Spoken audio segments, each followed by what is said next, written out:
para sair de para lateral, né? E estamos ao vivo, gente. Uau, já? Uhul! Oba! Olha só, gente, que chique. Quem está no teatro hoje? Naruna Costa, de arrebentar. E... Eu sei lá como chama aí, meu bem. Tá, agora eu concentro aqui. Bom, gente, estamos aqui ao vivo, diretamente daqui mesmo, do Teatro Popular da Cidade. Chega mais um pouquinho para cá. Estamos aqui com Naruna Costa, essa atriz maravilhosa, cantora e de outras coisas que ela ainda vai contar para a gente, né? Eu vou contar primeiro onde eu achei a Naruna. Eu achei a Naruna uma vez numa peça... Espera para o pessoal do Instagram. Ai, meu Deus. Bom, oi, gente do Instagram também. Estamos aqui com a Naruna Costa, no Teatro Popular Sonora Trindade. Chiquérrima, lindíssima. Né? Então, eu estava contando que eu fui assistir uma peça no Clariô há um tempo atrás e fiquei muito impressionado com a peça. Era uma peça que chamava Hospital da Gente, se não me engano. Era um monte de prédios que eles construíram assim, e eles refizeram uma comunidade dentro do Teatro Clariô, né? Ela vai contar tudo direitinho depois, eu estou falando só da minha parte. E aí eu fui assistir essa peça e fiquei muito impressionado com o trabalho do grupo no todo, né? Fiquei muito impressionado, achei, nossa, que legal. E eu estava voltando de volta da minha temporada fora do país e eu cheguei e vi assim, muita coisa na periferia. Já falei isso aqui, mas vou ficar repetindo. Né? Quando eu saí, o Brasil era um, quando eu voltei, o Brasil era outro. Né? Foram 5 anos de diferença, mas o Brasil mudou muito nessa temporada que eu fiquei fora. E uma das coisas que eu vi nessa temporada, 2 coisas que foram no mesmo caminho, foi o Teatro Clariô, o Espaço Clariô e a Agência Solano Trindade, que eu conheci mais ou menos no mesmo local. E assim eu falei, nossa, o mundo mudou tudo e eu gostaria de participar desse mundo. E foi assim que eu conheci esse povo do Clariô, principalmente a senhora Naruna Costa. Senhora Naruna Costa, quem? Senhorita? Não, é senhora. Senhorita ou senhora? Senhorita, senhora, você... Não, um dos dois, me dá uma opção aí, cara. Senhore. Minha lindeza, esse é o nome que eu mais gosto de chamar você, porque você é realmente uma lindeza. Olha, nos bastidores eu vou te contar um segredo. Todo mundo vai ficar curioso, mas só você vai saber. Nossa, essa minha mulher. Era para ter falado antes. Tá bom. Mas... Não era para falar hoje.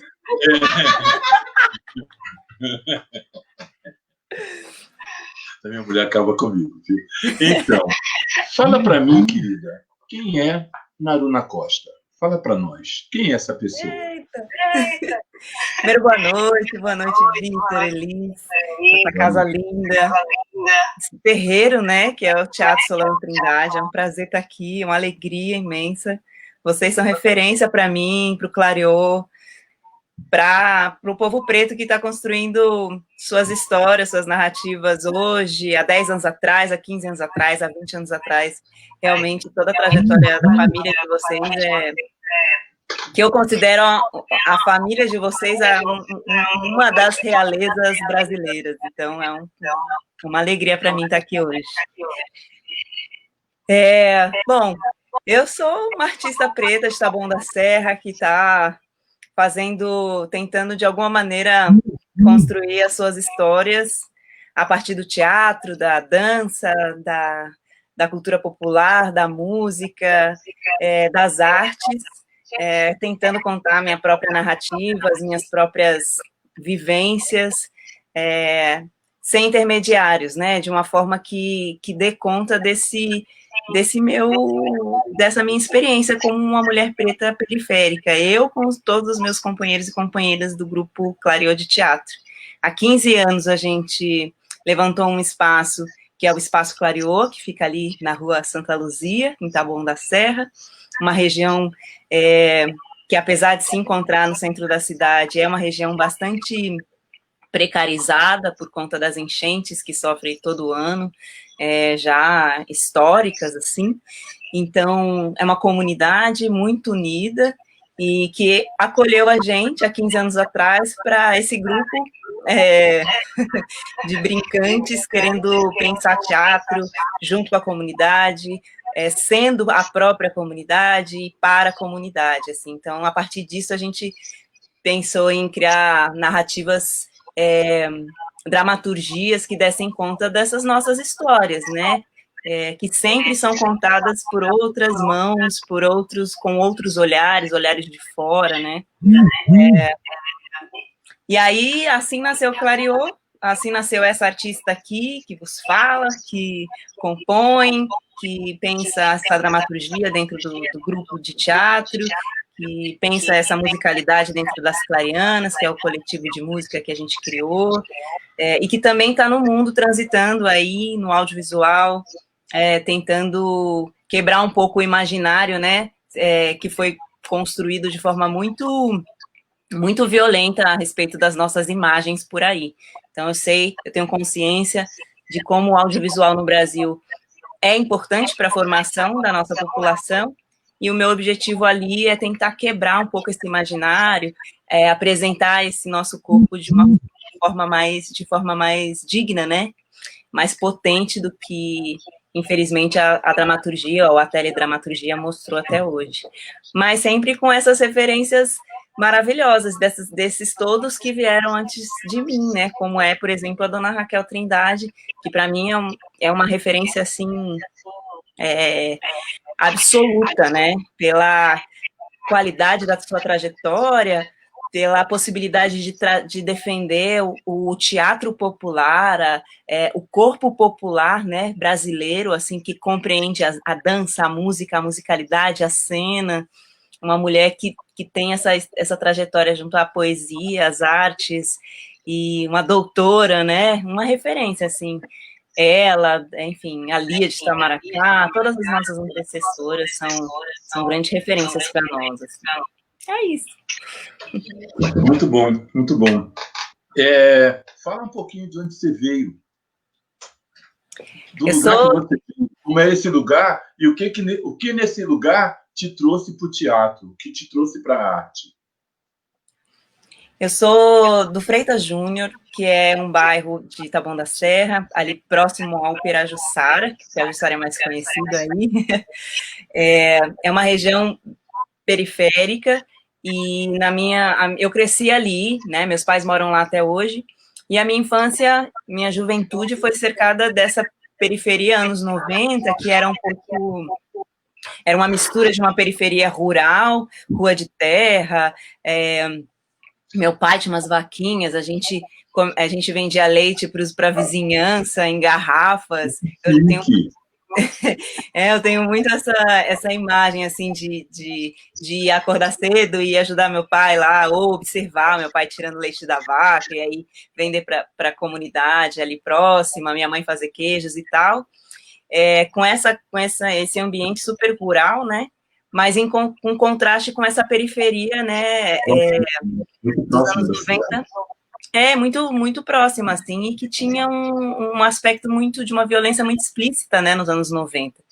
Então, isso também foi muito marcante na minha juventude, de realmente presenciar cenas, né, muito terríveis, assim, na relação da comunidade com a própria comunidade e também da polícia com a comunidade. Então, acho que todas essas coisas desenharam um pouco a artista que eu sou hoje, assim, tanto essas duas referências, né, de crescer nesse ambiente e ter essas referências. Meu pai é mineiro, meu pai é de Três Corações, de Varginha, na verdade, depois ele cresceu em Três Corações, e minha mãe é alagoana, e tem essa cultura nordestina muito forte, assim, a trajetória dela é muito clássica dos retirantes nordestinos, assim, essa vinda para São Paulo, esse sofrimento, a relação que eles têm com a saúde, no sentido de manter uma economia das coisas, porque já passaram fome e tal. Então, todos esses ensinamentos, eles foram se construindo de forma poética, né, na minha trajetória. E aí, na adolescência, eu conheci o teatro. com um grupo que foi apresentar na minha escola, e aí eu entendi que aquilo era maravilhoso e eu queria fazer de alguma maneira. E fui atrás de saber como era, como que eu poderia ter acesso. Estavam acontecendo algumas oficinas na cidade, gratuitas, né, do projeto Ademar Guerra. Ali eu comecei a fazer teatro, ali o teatro amador, até que eu descobri a Escola de Arte Dramática, que fica na UF, né, a IAD, e a possibilidade de me formar de forma gratuita, né, que aí era uma escola pública. E lá fui eu, já depois de alguns anos, né, já com 20 anos, atrás de me matricular nessa escola, consegui entrar, e realmente a partir daí tudo mudou, o meu teatro mudou, porque ele passou a ser um teatro que também dava conta de entender a minha presença enquanto um corpo preto e periférico dentro de um ambiente como a USP, por exemplo, onde eu não via pessoas como eu, onde eu não convivia com pessoas como eu, e as poucas pessoas iguais a mim que ali estavam reivindicando esses espaços. Então, eu comecei a pensar um teatro mais político a partir desse momento que eu entrei na Escola de Arte Dramática. E aí foi mais ou menos no período que a gente fundou o Clareô, que nasceu o Clareô, e aí a trajetória segue até hoje. Muito bom, muito bom, muito bom, muito bom. A USP, eu estou lá agora, estou entendendo bem do que você está falando, entendendo bem esse branquismo, essa branquitude real da USP, né? Mas estamos invadindo. Eu estava falando há um tempo atrás, um tempo grande atrás, com Olívia Araújo, que é uma atriz muito chique, muito linda, muito ótima. Muito maravilhosa. E também sou amigo de Adriana Lessa, outra maravilhosa. Tenho essas 3 amigas, Adriana Lessa, Olívia Araújo e você, que são 3 belezas diferentes. São 3 discussões, são 3 pontos diferentes de beleza que até o final do século XX, não teve acesso às telas, né? Nenhuma tela recebia bem as atrizes. No meio da conversa com Olívia, é uma coisa que eu não vou esquecer nunca, que eu achei muito importante, ela me falou que a beleza dela seria a terceira beleza a ser vista nesse lugar. Então, pela conta do afilamento e do tipo de mulher que a Adriana seria a primeira, eu não conhecia você nessa época, então eu fiz a conta, estou fazendo a conta. Você seria essa segunda beleza e a Olívia seria essa terceira beleza. Como é que você pensa na reconstrução da visão popular, da visão do espectador, da visão da pessoa que vai ao teatro, no pensamento de mudar essa realidade racista da forma estética, essa realidade estética racista? Como é que você pensa que isso pode ser, que movimento se pode fazer para criar essa mudança onde a estética da beleza negra não seja a partir da estética greco-romana, que seja a partir da estética afro-brasileira?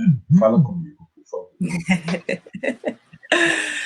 São muitos caminhos, Vitor, né? Como eu disse, eu tenho a total consciência de que o Brasil, parte da sua formação cultural está muito vinculada à produção da telenovela, por exemplo, né? Principalmente depois da ditadura. Então, esse processo da mídia dentro das nossas casas, de forma tão intensa, faz com que a gente crie um imaginário do que é a população brasileira, né? Ela vende uma imagem do povo brasileiro, que não corresponde, infelizmente, à realidade, né?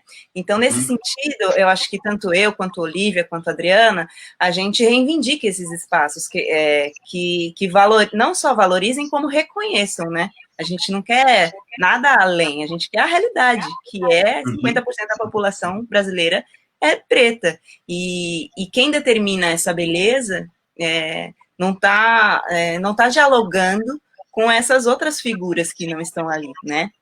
Então, são muitas coisas. Eu acho que para poder quebrar esse imaginário, além do número, porque eu sinto que, eu tenho dito muito isso, a gente precisa de muita gente lá, de todas as cores. A questão que a Olivia coloca, desse terceiro lugar da beleza, é em função da sua pele ser mais retinta, né? Sim, então, sim.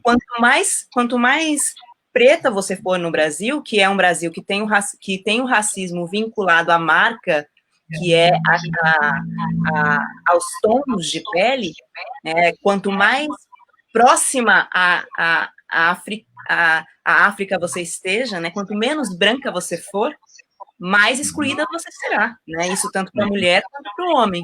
Então, esse racismo é muito cruel nesse sentido. E ele também exerce nas outras figuras que são mais misturadas, né? Como eu, por exemplo, de forma estereotipada. Eu já deixei de fazer papéis por ser pouco negra, por exemplo. Então, assim, só pode ter uma pessoa negra no elenco. Então, essa figura, para eu poder, eu não sou, para algumas pessoas eu não sou considerada negra o suficiente para fazer determinados papéis. Assim como, em alguns momentos, eu já fui negra demais para ser determinadas personagens. E a gente geralmente tem uma representação, 2 representações em cada produção. Isso é terrível, é por isso que eu falo que a gente precisa de números, porque cada pessoa que representa, que está preenchendo aquela produção, ela é representante da população negra como um todo. Ela tem essa responsabilidade de ser todas as mulheres negras brasileiras em uma produção. E isso é uma responsa que nos obriga a não falhar nunca, né? A gente tem falado muito do lugar de fala, e eu tenho reivindicado muito o lugar de falha, né? A gente, enquanto população, tem que ter essa possibilidade, né, de errar, de fazer, de sobrar, de extravasar, né? E aí, nesse sentido, para quebrar esse imaginário, precisa ter esse número de pessoas em cena e fora de cena. Precisa ter dramaturgos, dramaturgas, diretoras, atrizes, sonoplastas, pessoas em toda a parte, equipe técnica, equipe de criação, especialmente, né, para poder criar essas narrativas sem esses estereótipos, porque é isso que é a grande dificuldade. Por mais que tenha ali 1 ou 2 pessoas representando a população negra, quem escreve é a mão branca, e essa mão não dá conta desses corpos, né? E é isso, determina que é negro demais, que é preto de menos, que é bonito demais para ser preto, entende? E aí vai taxando esses estereótipos, que são muito violentos, e no final da ponta eles geram o genocídio e o extermínio da nossa população, né?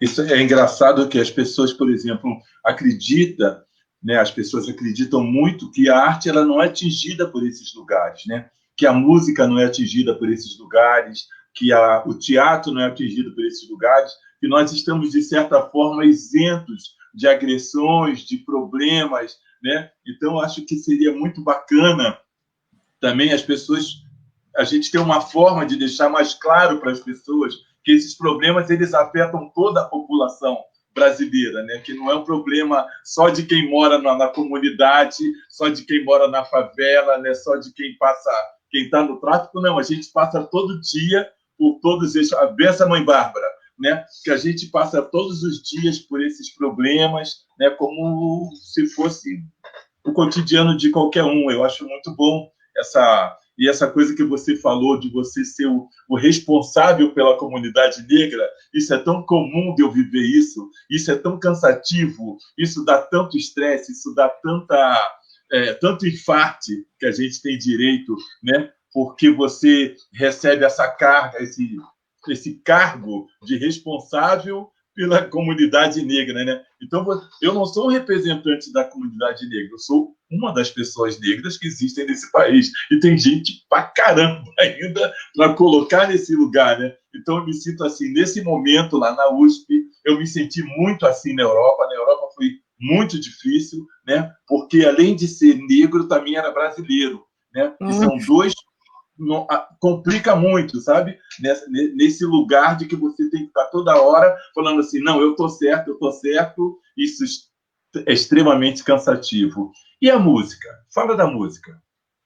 Como é que a música entrou nessa história? A música foi um presente, um presente, um presente. As Clarianas nasceram ali dentro do teatro mesmo, né? O que eu acho maravilhoso quando a gente tem a oportunidade de ter um espaço onde a gente pode ter autonomia, né? A gente pode colocar nossas asas para funcionar, né? E aí, na criação desse espetáculo Hospital da Gente, que você citou, que foi o que você assistiu, antes mesmo dos textos do Marcelino chegarem, a gente conheceu o Marcelino, o processo da peça já tinha começado, e o mote eram as mulheres, né? A gente queria investigar esse tema dessas mulheres periféricas e das nossas antecessoras, das nossas mães, avós e tudo mais. E aí mergulhamos numa pesquisa de visitá-las, de buscar histórias, de buscar cantigas e tudo mais. E aí essa vivência e essas memórias foram se aflorando e eu comecei a compor músicas que futuramente iriam fazer parte do espetáculo. Foi uma fluência, assim, algo que foi muito, muito bonito mesmo, um exercício muito bonito de compondo e poetizando e musicando aquilo. E futuramente a gente levantou o espetáculo, e para divulgar o espetáculo, a gente cantava as músicas da peça nos lugares. Então a gente ia no bar, em qualquer lugar, na feira, é isso, né? Teatro, vamos lá. Então a gente ia pra rua, juntava ali eu, Nalana Martim, a Mayra, as meninas da peça, cada um pegava um pandeiro, um tamborzinho, ia lá na feira, fazia um micro show para divulgar a peça. Final de semana vai ter peça na Quebrada, vai lá assistir e tal, no endereço tal. E foi tão legal esse exercício que as pessoas começaram a pedir o espetáculo de música, né? Começaram a sugerir, por que vocês não fazem um grupo de música? Por que vocês não fazem apresentações de música, são tão legais e tal? A gente começou a estudar essa possibilidade e fazer esses ensaios, e aí nasceu as Clarianas, assim, de forma muito macia, né, respeitando muito os nossos espaços. A gente fez o nosso primeiro disco em 2012, só com voz e percussão, e um pouquinho, ali já tinha um pouquinho de rabeca, que foi quando o Diganzá veio agregar o nosso grupo e tal, né, e todas as canções... No clipe. Oi? Eu dancei no clipe. Você dançou no clipe, lindo, maravilhoso. Foi lindo, então, a gente produziu o clipe, com o pedinte, né, você linda, entrando lá com o maracatu, as meninas das capulanas, um monte de gente amiga, querida, assim, que participou com a gente, foi justamente desse primeiro disco, que chama Girandeira. E aí, o ano passado, a gente fez o segundo disco, que é o Quebra-Quebranto, já com mais... com arranjos mais gordos, né, aí já entrou viola, baixo, violão, porque o estudo, ele não para, né, a gente começou lá atrás e foi avançando os nossos estudos musicais e agregando outras pessoas, e aí o ano passado a gente fez o segundo disco, que tá novinho aí, né, nas plataformas digitais. Não ouvi, não. Nossa, então ouça. Eu soube que vocês estavam fazendo, eu acho até que eu fui assistir o espetáculo no Sesc, se eu não me engano, mas o disco mesmo eu não ouvi, não. Eu gosto de timbres de vocês. Vocês têm timbres meio surrealistas, né? Eu acho surrealista. Parece timbre... Ele mistura uma coisa meio árabe, uma coisa meio nordeste, uma coisa meio futurista, né? É um timbre... Eu acho o timbre assim, super... Lá na frente, sabe? Uma coisa meio aérea, até assim, meio espacial. Esse timbre é proposital ou você descobriu e falou assim, que legal? Não, ele é super proposital. A gente pesquisou realmente essa junção dessas nossas vozes, que no final das contas ficou ali, eu, Nalana e Martinha, e a gente estudou muito para atingir esse lugar que hoje é característico das clarianas, né? Inspirado muito nas vozes das lavadeiras, das cantadeiras brasileiras, mas sim, estudando também aí depois esses cantos árabes, esses cantos do deserto africano, né, que são bem abertos, bem solares, e que a gente entende como um canto muito muito próprio da nossa ancestralidade. A gente se identificou muito com eles, né? Que tem a ver com os cantos de trabalho, com os cantos de celebração, festivos, com os cantos de terreiro. A gente foi em busca disso e a gente foi testando esses lugares até a gente achar essa combinação ali, que realmente, quando junta essas três, tem essa voz, que é a voz das clarianas, assim. Cada uma na sua é uma coisa, mas quando a gente se junta, as clarianas, elas acontecem, elas vêm mesmo, né? Quase como uma entidade já, assim, esse encontro. Eu acho que tem um lugar meio Mad Max das vozes, sabe? Total. Assim, super mesmo. Você sabe que eu casei com a pessoa lá do deserto do Saara, né?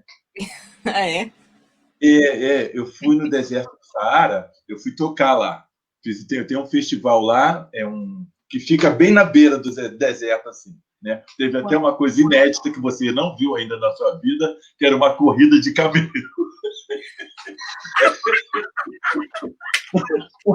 Uma corrida de camelo é a coisa mais ridícula que você já viu na sua vida. O camarada junta, faz uma fila de camelo assim, aí o cara dá um tiro para cima, aí sai cada camelo para um lado. Eu falei, ué, moço, e aí, como é que funciona? Ele falou assim, quem chegar no lugar que tem que chegar já ganhou. Quem chegar primeiro é o que conseguir chegar carregando o camelo para o lugar certo. Mas a família da Elite estava toda lá. A família, o povo dela parece muito com o povo tuareg, sabe? Eu acho, talvez o seu povo tenha proximidade também com o povo tuareg. Quando você for à África, se você ainda não foi, vá ver o deserto do Saara, que é muito mesmo isso que você falou, esse lugar mesmo. E pode cantar uma música? Mostra a cara aí. Mostra essa cara do deserto do Saara que a gente... Olha. Se eu for da sua família... A Martinha e o Washington estão aí. Ah, Martinha e o Washington. Martinha, por que ela não está falando também? Por que você não está falando também? Boa noite, querido. Beleza? Marcelo. Legal. Peraí, o que... Naruna, me dá um minuto para eu falar a quem está aqui conosco. Caraca, tem gente pra caramba.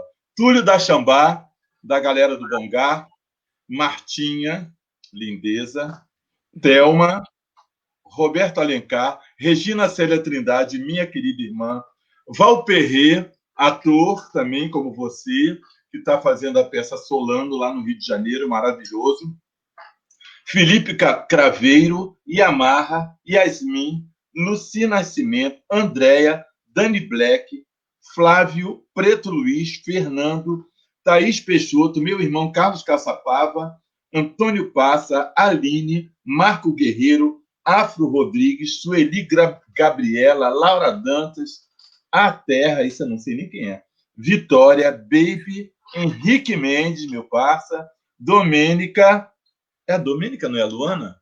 Não? Ah, então, Eliene, Yoshito ou Oshito, Sumayano, o que é isso? É isso mesmo? Sumayano. É o codinome. Mora, Furrol, Ricardo Boa. Esse monte de gente está assistindo a gente, está prestigiando a gente. Minha querida Naruna, maravilhosa, canta uma música para a gente que você queira, se você quiser. Pode pedir? Pode, assim claro. A capela? Assim a capela, vai lá. Desse novo disco para eu ouvir, por favor, nós ouvirmos. Cantar uma, vou cantar... Tá, Cabresto. Eu tentei resgatar uma lembrança de um tempo que tive desapego, de um comportamento sem ter medo, talvez um alegrismo de infância. Mas nem mesmo nos tempos de criança me recordo de tal capacidade de encarar este mundo com verdade, sem com isso pagar um alto preço. O que sei é que eu ainda desconheço o que significa liberdade. Quase todo o caminho nessa vida desemboca em alguma amarração. Sempre tem uma espécie de patrão que a nossa conduta determina. Tô na luta desde que sou menina e ainda é tanta dificuldade. Me diga com toda sinceridade se existe mulher livre de berço. O que sei é que ainda desconheço o que significa liberdade. Tem gente que acredita na história que a salvação é a ignorância, que a desinformação em abundância torna liberta qualquer trajetória. Mas não poder contar com a memória de toda a nossa ancestralidade é o mesmo que viver numa cidade sem jamais ter tido algum endereço. O que sei é que ainda desconheço o que significa liberdade. O que vejo é a nossa experiência ficando cada vez mais limitada, reduzindo a pouco ou quase nada o que devia ser a consciência. Só o empoderamento da aparência não dá conta de nossa identidade. Compreender o limite da igualdade para conviver sem rede. O que sei é que eu mesma desconheço o que significa liberdade. Só um cheirinho. Fodaça. Letra de Naruna Costa. Naruna Costa. Porrada. Fortíssimo. Nossa. A música é belíssima, mas a letra é pesada demais. Chega, não dá, não é uma letra de pós-sorrisos, né? Uau.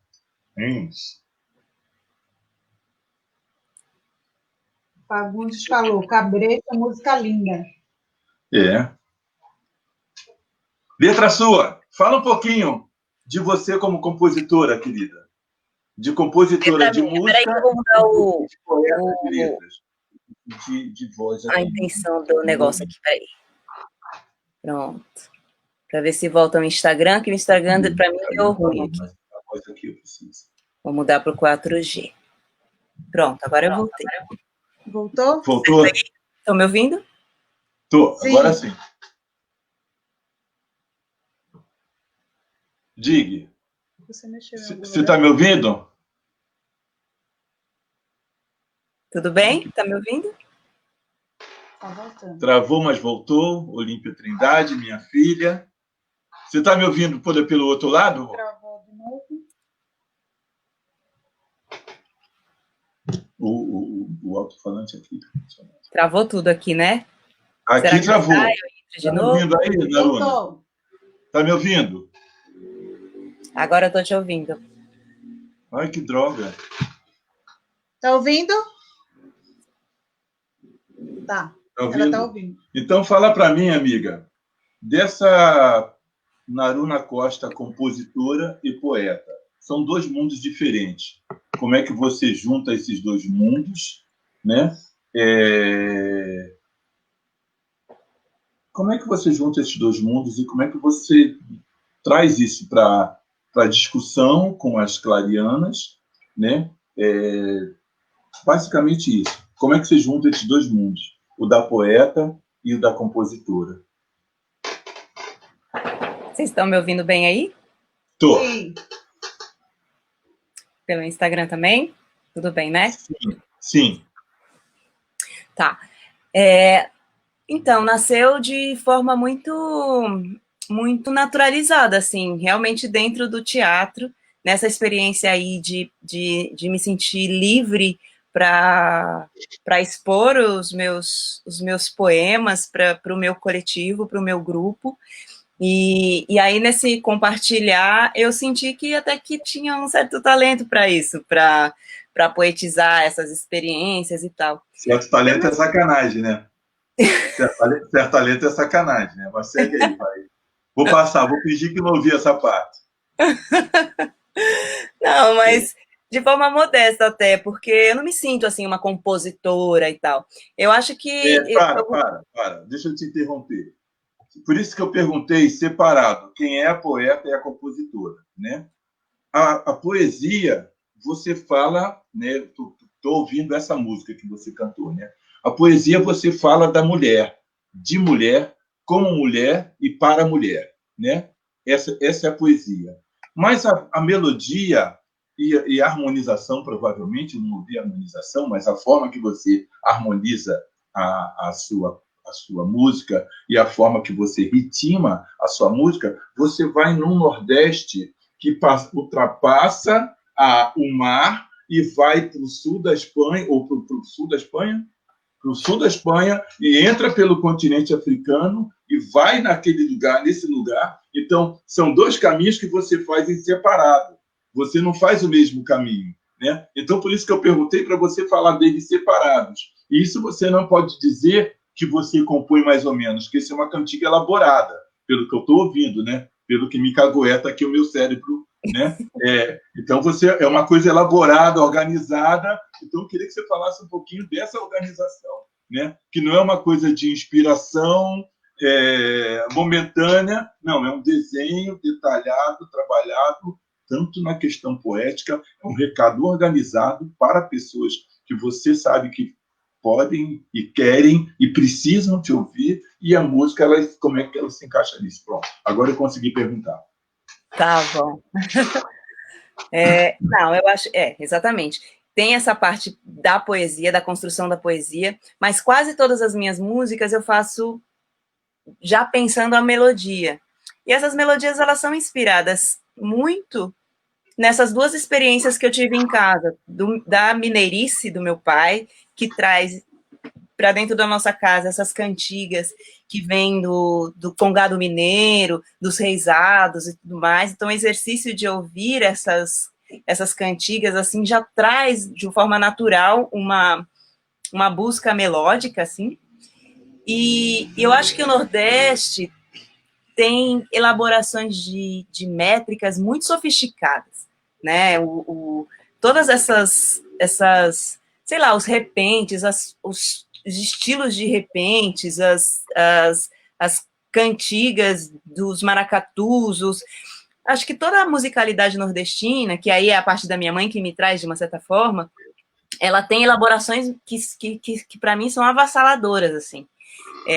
Essas duas coisas acho que fazem com que as melodias nasçam para mim de forma mais natural, né? Assim, pelo próprio contato em casa e pelo contato também de buscar essa cultura popular no contato com esses coletivos, como é o coletivo do Teatro Solano Trindade, ou enfim, os cocos do Geraldo Magela e tudo mais. Então, o exercício de ouvir tudo isso. Eu acho que a minha musicalidade, ela vem do amor por essa escuta, que é muito brasileira, e que só é brasileira porque tem essa africanidade na veia também, né?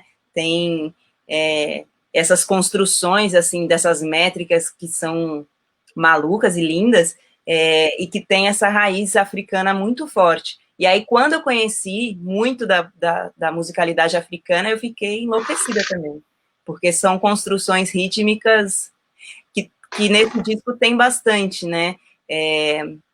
Do oeste africano e tal, das construções também de percussão e tal. Tudo isso, para mim, me soa melodicamente. E aí eu faço as poesias meio que cantando e depois entrego elas para o Digans a harmonizar. Bom pra caralho, né?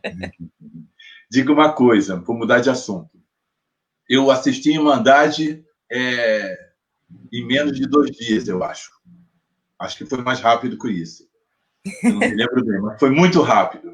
Primeiro porque eu gosto dessa linha de ação. Eu adoro filme de ação. Como eu sou uma pessoa meio lerda, eu adoro filme de ação, né? Eu queria que você falasse um pouquinho sobre Irmandade.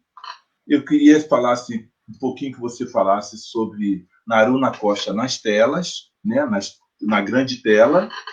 eu queria que você falasse um pouquinho do futuro do cinema, especialmente do cinema negro, né? Minha filha está se formando esse ano diretora, né? Lá na faculdade, diretora de cinema. Eu acho muito importante para ela eu ter alguma coisa para contar, né? Do futuro do cinema. E um pouquinho, se você puder falar, sobre Zósimo Bubu, sobre os grandes cineastas negros que o Brasil já teve e que as pessoas não têm a mínima ideia, né, sobre esses grandes cineastas negros que a gente já teve. Pode ser? Sim. Irmandade foi uma das coisas mais interessantes e difíceis da minha carreira no audiovisual. Por uma trajetória, não só por se tratar de uma protagonista, mas porque a trajetória da Cristina é muito elaborada na série, assim, e realmente ter a oportunidade de fazer esse exercício de interpretação foi muito maravilhoso, assim. É uma produção grande, né, enfim, Netflix, a O2, que é uma das maiores produtoras do Brasil, da América Latina, enfim, poder também fazer uma protagonista amparada por uma produção tão grande é outra história, é muito diferente de tudo que eu já tenha feito, né? Ainda mais se tratando de série.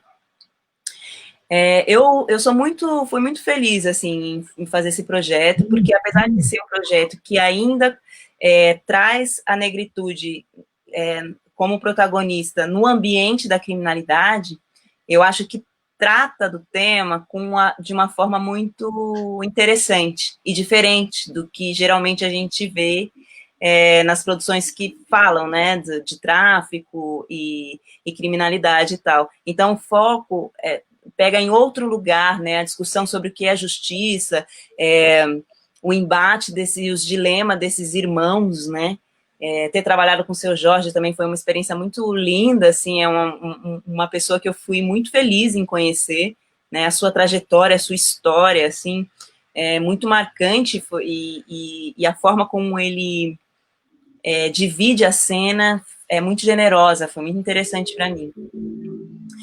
A questão do cinema preto é isso, é um dos dramas, né, da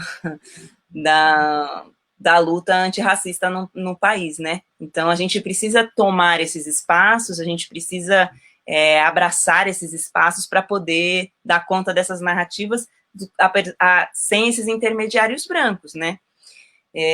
Não só sem, mas... Você acredita num Black Exploitation brasileiro? Oi? Você acredita num Black Exploitation brasileiro, aquele que teve nos anos 70?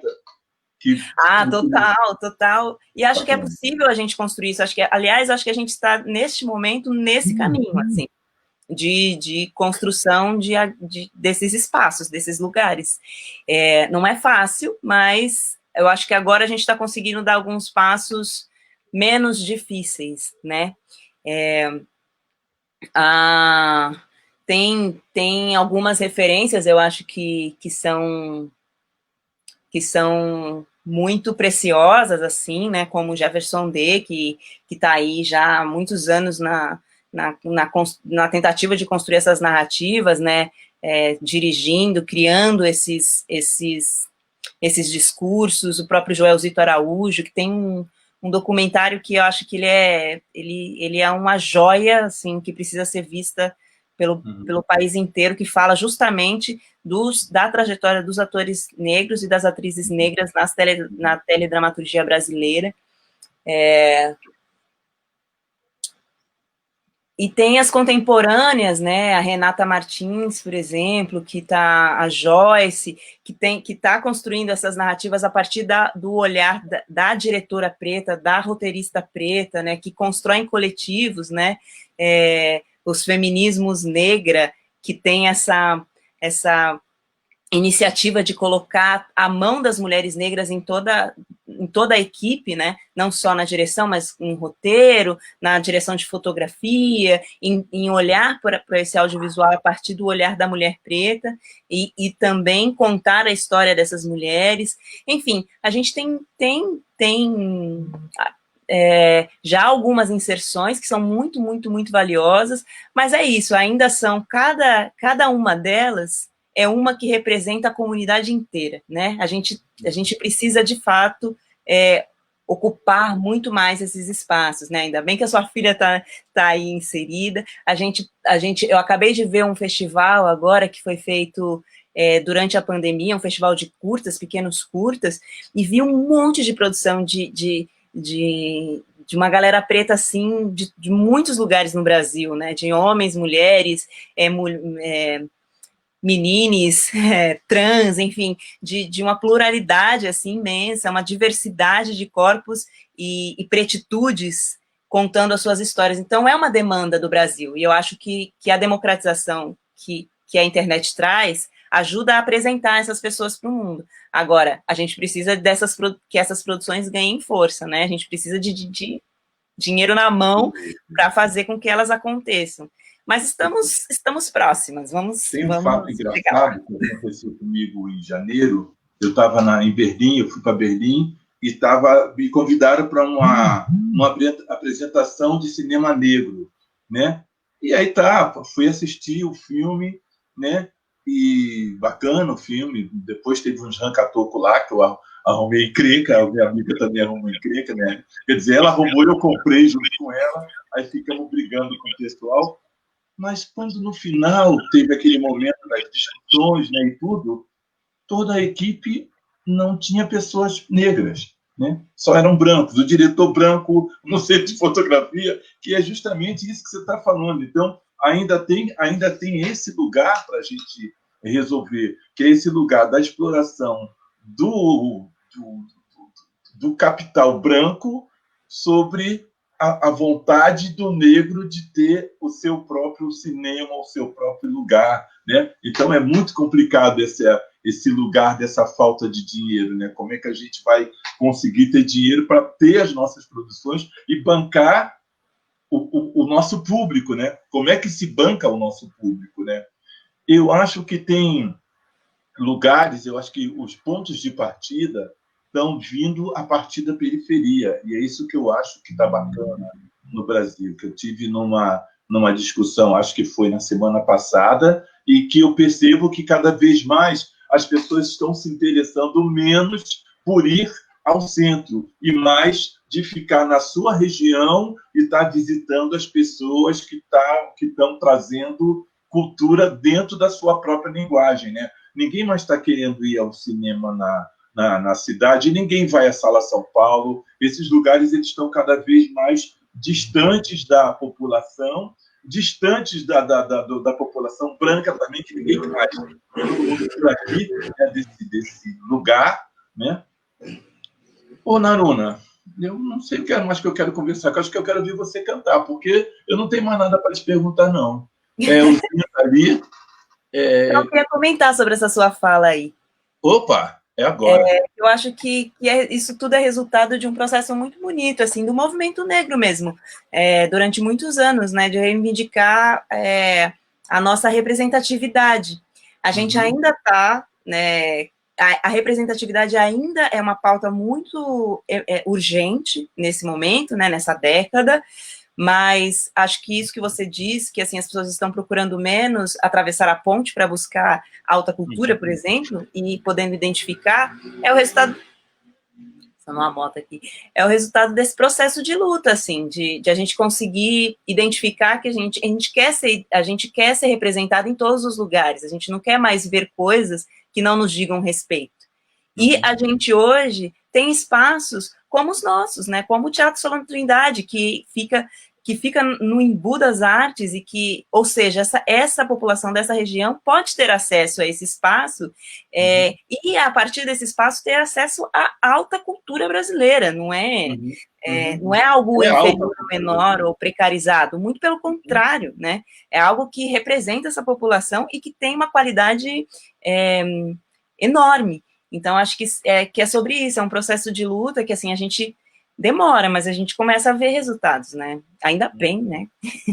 E tem um processo muito grande, teve um processo muito grande de tentativa de afastamento da população negra dos lugares culturais, né? e agora as pessoas não sabem mais o que fazer com esses tipos de apartamento. Eles não sabem mais fazer com os lugares que eles criaram e que não tem a população negra. Mas teve um homem que chama Small, não sei se o primeiro, sou Christopher Small. Ele fala... Tem 2 minutos 10. Só? 10. Então eu não vou falar do Small, não, que ele não tem importância.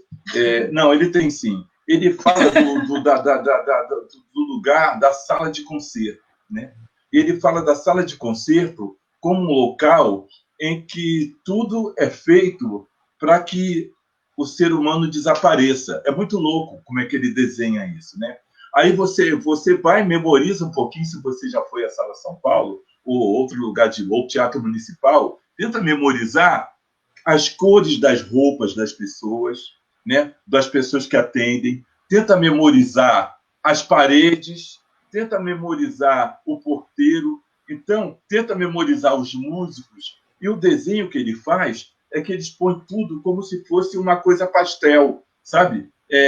Quando você entra, você não precisa, é organizado para quando você entrar, você não precisar ver aquele atendente, você não precisar ver o porteiro, você não precisar ver o músico, né? Então fica todo assim, um desenho só para que a música possa aparecer, né? E essa música, ela vem de o repertório não é trocado, tudo esse mesmo cara que fala, que esse repertório não é trocado há mais de 400 anos. Eles estão fazendo o mesmo repertório há mais de 400 anos para insistir que numa sobrecultura que não existe, né? Porque então eles ficam forçando isso, forçando a barra, então eles criam atitudes, por exemplo, não pode tossir durante a música, né?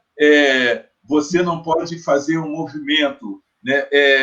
Você, quando levanta, que tem um intervalo, todo mundo tem que tomar um café, né? Todo mundo tosse. Aí todo mundo tosse. Naquele momento, é muito engraçado, assim, eu fiquei vendo essas coisas. Então, quando acaba o concerto, todo mundo começa a tossir ao mesmo tempo, sabe? Como, não, agora é hora de tossir. Então, criou uma etiqueta de quem vai à sala de concerto. E esse cara fala sobre isso, né? De como...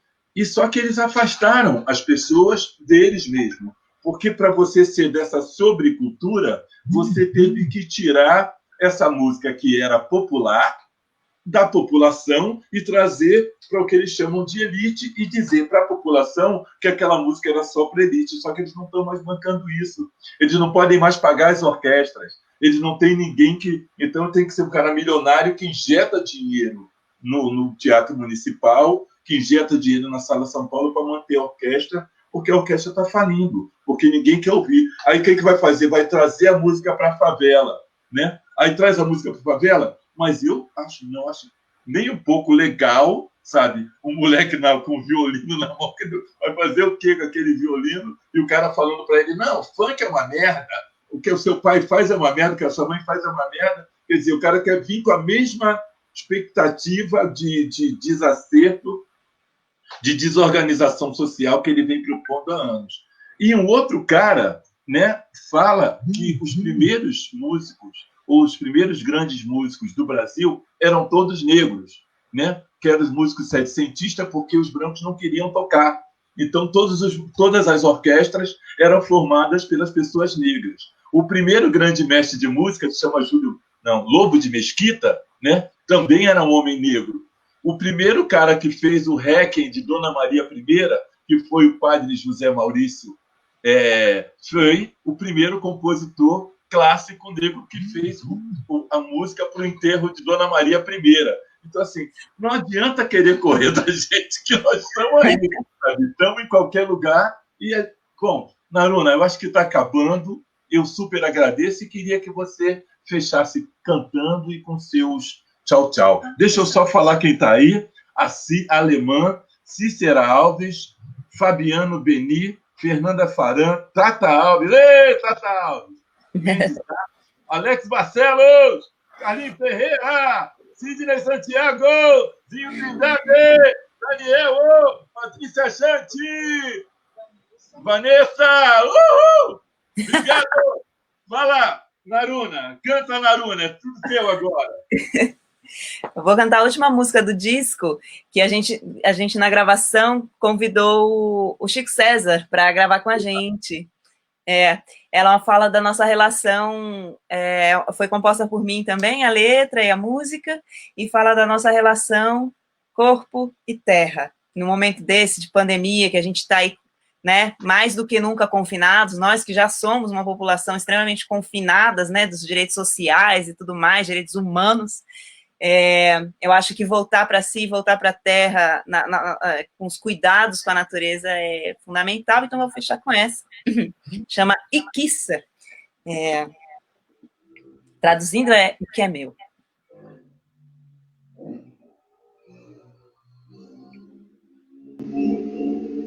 O que foi que eu plantei? O que a terra recebeu? O que ela me devolveu?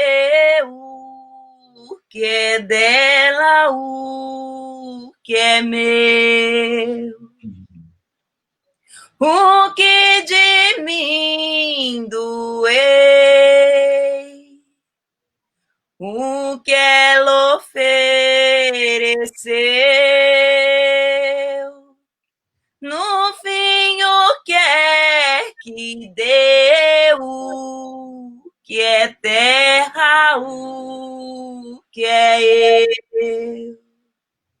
Ei, ah, ei, ah, ei,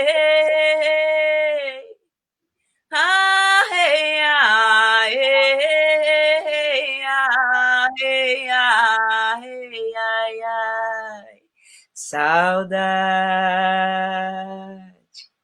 Ei, ah, ei, ah, ei, ah, ei,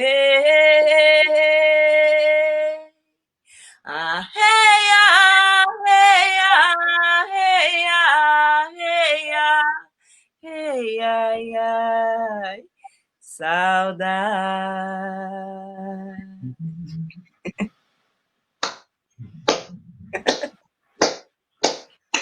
Salve, Naruna.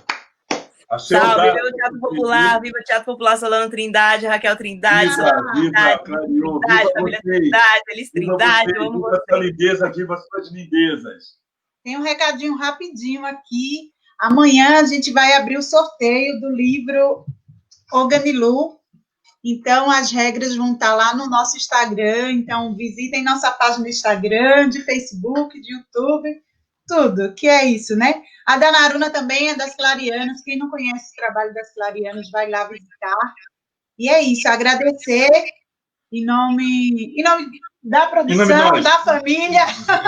Agradecer a Dani Black pela manipulação dos aparelhos, né, que a gente tem salvado nossas vidas. E agradecer você que aceitou o convite já de pronto e dizer que viva a Raquel Trindade. Olha, viva. Se eu já achava você a pessoa bonita, agora exagerou, viu? Muito bacana, muito obrigado. Obrigada, Vitor. Amo vocês, verdade, gente. Muito obrigado. Muito obrigado mesmo, a família Clariana. Cantar uma para ela? Já está acabando. Já. Já está acabando. Dá tempo de cantar? Não. Tá, claro que dá. Vai, cante. Tudo bem. Eu pensei que você ia cantar a capela. Não, eu não sou tão bom. Gente, se fechar aqui, é isso. Derrubada em grande estilo. De azul e branco, sentada no banco de segunda classe do trem de Caxias, negra bonita. O que é que você tem? Que está assim tão triste, não sorri para ninguém. Negra bonita, seu amor não veio, quem sabe se ainda vem. E se ele não vier, quem sabe se muito bem.